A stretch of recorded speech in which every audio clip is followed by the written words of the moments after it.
Hello dear candidate, आप सभी का स्वागत है हमारे चैनल नो इट ऑल पर। जैसा कि आप सभी जानते हैं, आज करंट अफेयर का डे 37 है, यानी कि 8 अगस्त की करंट अफेयर है। तो अगर आप मेरे चैनल पर नए हैं तो चैनल को सब्सक्राइब करें और बेल आइकन दबाना ना भूलें, ताकि आपके पास डेली अपडेट की नोटिफिकेशन पहुंचती रहे।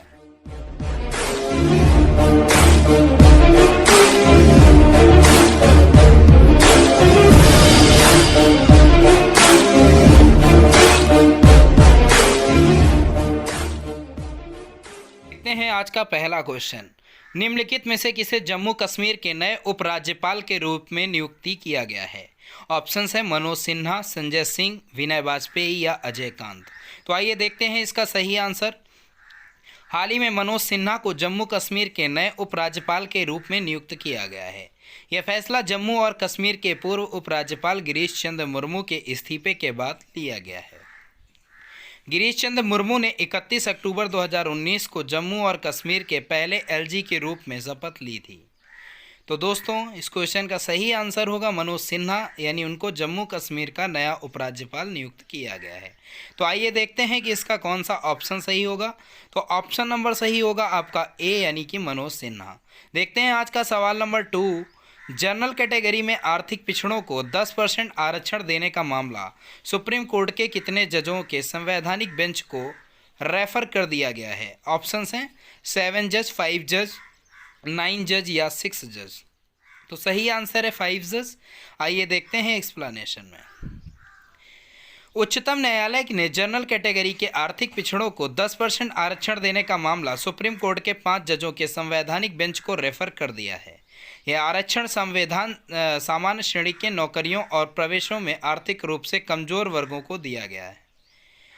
याचिकाकर्ताओं का मानना है कि आर्थिक आधार पर आरक्षण समान श्रेणी तक सीमित नहीं किया जा सकता है। ईडब्ल्यूएस का, यानी कि नौकरियों और प्रदेशों में आर्थिक रूप से कमजोर वर्गों, यानी ईडब्ल्यूएस का यह आरक्षण 50% तक ही आरक्षण दिए जाने की सीमा का उल्लंघन करता है। तो दोस्तों, इस क्वेश्चन का जो सही आंसर होगा वो होगा 5 जज। उच्चतम न्यायालय की जनरल कैटेगरी में 10% आरक्षण देने पर सुप्रीम कोर्ट में 5 जजों की बैठक हुई है। तो देखते हैं इसका सही ऑप्शन। तो इसका सही ऑप्शन होगा ऑप्शन नंबर बी, यानी कि 5 जज। आइए देखते हैं आज का सवाल नंबर 3। भारतीय विज्ञान विभाग के किसके सहयोग से हाइड्रोमीट्रोलॉजिकल हैजर्ड रिस्क रिडक्शन पर एक वेबिनार श्रृंखला का आयोजन किया गया? NIDM, इसरो या नीति आयोग या IISc बेंगलुरु। इसका सही आंसर NDM। देखते हैं। भारतीय मौसम विज्ञान विभाग के सहयोग से राष्ट्रीय आपदा प्रबंधन संस्थान NIDM ने हाइड्रोमेट्रोलॉजिकल हैजर्ड रिस्क रिडक्शन पर एक वेबिनार श्रृंखला का आयोजन किया है। वेबिनार श्रृंखला में 4 वेबिनार शामिल हैं जो निम्न मुद्दों पर ध्यान केंद्रित करते हैं: थंडर स्टॉर्म ऑफ लाइटनिंग, या क्लाउड बर्ड्स ऑफ फ्लड्स, या साइक्लोन ऑफ स्टॉर्म, या जलवायु परिवर्तन और चरम मौसम की घटनाएं। वेबिनार का मुख्य उद्देश्य उपरोक्त आपदाओं के प्रतिकूल प्रभावों को कम करने के लिए विभिन्न उपायों पर ध्यान केंद्रित करना है। तो दोस्तों, इस क्वेश्चन का जो सही आंसर होगा वो होगा NIDM, यानी हाइड्रोमेट्रोलॉजिकल हैजर्ड रिस्क रिडक्शन। आइए देखते हैं इसका कौन सा ऑप्शन सही होगा। तो आइए, ऑप्शन नंबर इसका जो सही होगा वो होगा A, NIDM।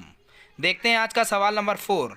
IISc बेंगलोर द्वारा विकसित भारत का पहला मोबाइल PCR लैब किस राज्य में लॉन्च किया गया है? ऑप्शन है केरल, तमिलनाडु, आंध्र प्रदेश या कर्नाटका। तो इसका सही आंसर देखते हैं। IISc बेंगलुरु द्वारा विकसित भारत का पहला मोबाइल RT-PCR लैब कर्नाटक राज्य में लॉन्च किया गया है। लैब का नाम mobile infection testing and reporting, यानी MITR लैब रखा गया है। कोविड-19 के परीक्षण के अलावा लैब का उपयोग SCV, H1N1, TB, HIV आदि परीक्षण के लिए भी किया जा सकता है। बता दें कि PT-PCR reserve transitions polymerase chain reaction है जो एक विशिष्ट RNA की मात्रा को मापता है। तो दोस्तों, इस क्वेश्चन का जो सही आंसर होगा कर्नाटक राज्य होगा, और भारत का पहला मोबाइल PCR कर्नाटक में लॉन्च किया गया है। सही ऑप्शन होगा ऑप्शन नंबर डी, आइए देखते हैं आज का सवाल नंबर 5। हाल ही में राष्ट्रीय सहकारी विकास निगम एनसीडीसी का यूट्यूब चैनल लॉन्च किया गया है। इस चैनल का नाम क्या है? ऑप्शंस हैं सहकार कॉपट्यूब NDC India, Prasar Bharati India या एनसीडीसी यूट्यूब इंडिया या सहकारी। तो देखते हैं, कृषि मंत्री नरेंद्र सिंह तोमर ने नेशनल कोऑपरेटिव डेवलपमेंट कॉरपोरेशन के यूट्यूब चैनल सहकार कॉपट्यूब एनडीसी एनसीडीसी इंडिया की शुरुआत की। इसका उद्देश्य किसानों और युवाओं को सहकारी समितियों का लाभ उठाने के लिए प्रोत्साहन करना है। इस चैनल में वीडियो के हिंदी और अन्य क्षेत्रीय भाषाओं में लॉन्च किए जाएंगे। चैनल अभी 18 राज्यों को कवर कर रहा है और निकट भविष्य में इसमें अन्य राज्यों को भी जोड़ा जाएगा। तो दोस्तों, इस क्वेश्चन का जो सही आंसर होगा वो होगा आपका ऑप्शन नंबर सी, यानी कि एनसीडीसी ट्यूब इंडिया। देखते हैं आज का सवाल नंबर 6। हाल ही में किसे भारतीय पुरातत्व सर्वेक्षण का महानिदेशक नियुक्त किया गया है? ऑप्शंस हैं राजेश भूषण, वसुधा मिश्र, मनोज आहूजा या वी विद्यावती। तो इसका सही आंसर होगा, बीते दिनों सरकारी नौकरशाही में बड़े स्तर पर फेरबदल देखने को मिला है। 1986 बैच के आईएएस अधिकारी संजीव कुमार को गृह मंत्रालय में सीमा प्रबंधन विभाग के सचिव के रूप में नियुक्त किया गया है।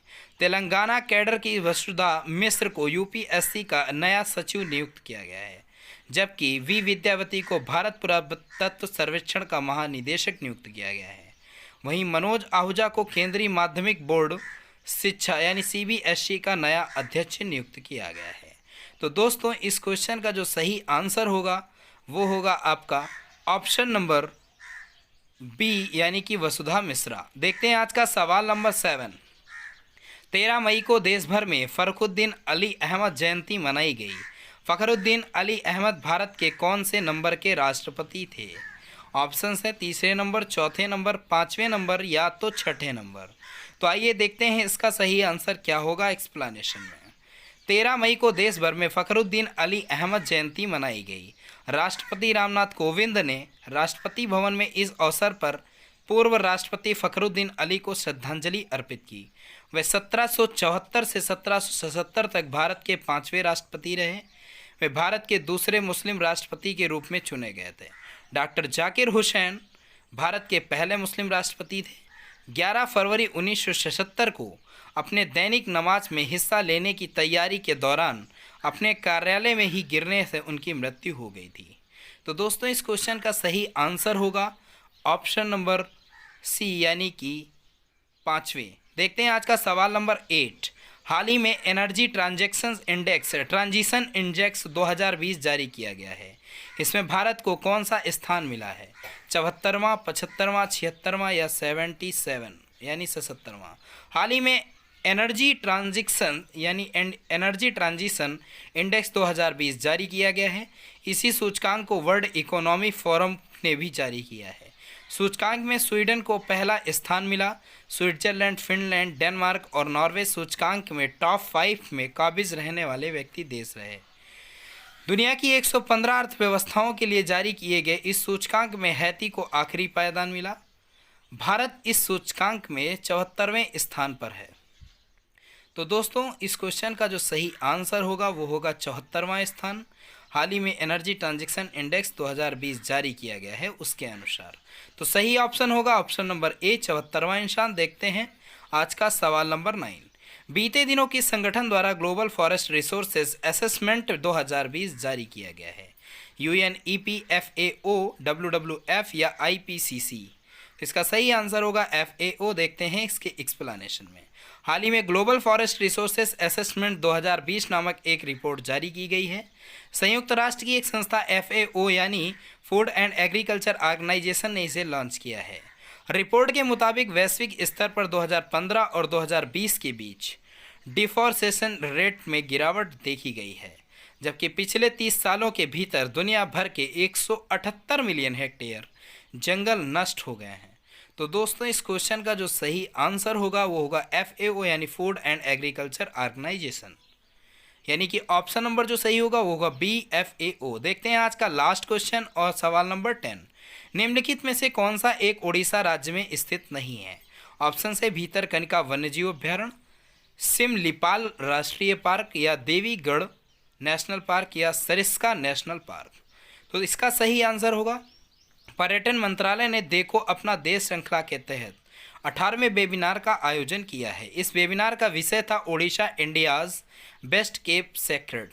वेबिनार में हिस्सा लेने वाले प्रतिनिधियों को ओडिशा की वर्चुअल यात्रा कराई गई।